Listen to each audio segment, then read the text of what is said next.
చేశారు, సో మీకు ఐడియా ఉంటుంది. బట్ దాంట్లో మనం మెన్షన్ చేసేది మనకి నోటీస్ బోర్డులో పెట్టాలి, అదేవిధంగా మీ మండల ఆఫీసులో కూడా నోటీస్ బోర్డులో డిస్ప్లే చేయాల్సి ఉంటుంది. తీసుకునే ప్రక్రియ ఉంటుంది.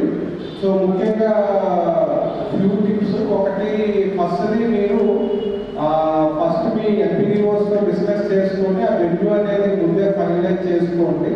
So it is better. మీకు ఆల్రెడీ ఏ జీపీస్ అలాట్ అయ్యాయి అనేది మీకు తెలిసే ఉంటుంది. సో అంటే ఏమి ర్యాండమైజేషన్ ఏమి ఉండదు, మీకు కొన్ని జీపీస్ అలాట్ చేస్తారు కాబట్టి ఒకసారి ఆ జీపీస్ చూసుకొని ఏదో ఒక వెన్యూ అంటే ఏ జీపీలో ఆఫీస్ బిల్డింగ్ బాగుంది, జనరల్గా ఒక జీపీ ఆఫీస్లోనే తీసుకుంటారు. మెంబర్స్ నామినేషన్ వేయడానికి రావచ్చు. సో ఆ నామినేషన్ వేయడానికి వచ్చే క్యాండిడేట్తో పాటు వాటి ప్రపోజల్స్ కూడా మీకు ఒకవేళ 3 జీపీస్ క్లస్టర్గా ఉంటే 3 పంచాయత్ సెక్రటరీస్ ఉంటారు.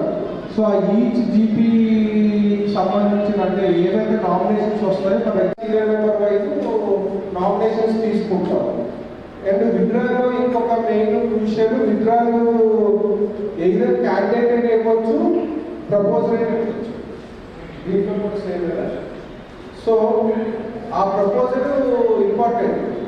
అంటే మీకు క్యాండిడేట్ వచ్చి విత్డ్రాల్ ఫామ్ ఇచ్చారనుకోండి, కన్ఫ్యూజన్ ఏమి ఉండదు. అంటే వాడి ఫోటో మీ దగ్గర ఉంటుంది, వాడు నామినేషన్ ఫామ్ ఇచ్చిన ఫోటో ఇస్తాడు, వాడి ఐడి అంతా మీ దగ్గర ఉంటుంది, వాడు క్యాండిడేట్ అని మీకు తెలుస్తాడు, సరిపోతుంది. బట్ ప్రాబ్లం ఎక్కడ వస్తుంది అంటే ప్రపోజల్ ఎవరో పట్టుకొని వస్తారు, నేను ప్రపోజల్ని మా క్యాండిడేట్ విత్డ్రా చేసుకుంటున్నాడు అని.